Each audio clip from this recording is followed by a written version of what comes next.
İsmail Beşikçi Vakfı tarafından çıkarılan Kürt Tarihi dergisinin 45. sayısı çıktı.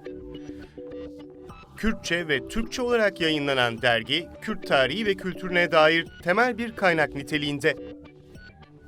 Kürt Tarihi dergisi, tarih konularının yanı sıra dil, edebiyat, mitoloji, coğrafya, sanat, sinema, siyaset, sosyoloji, dini inanç, basın, sözlü kültür gibi konuları da içermekte.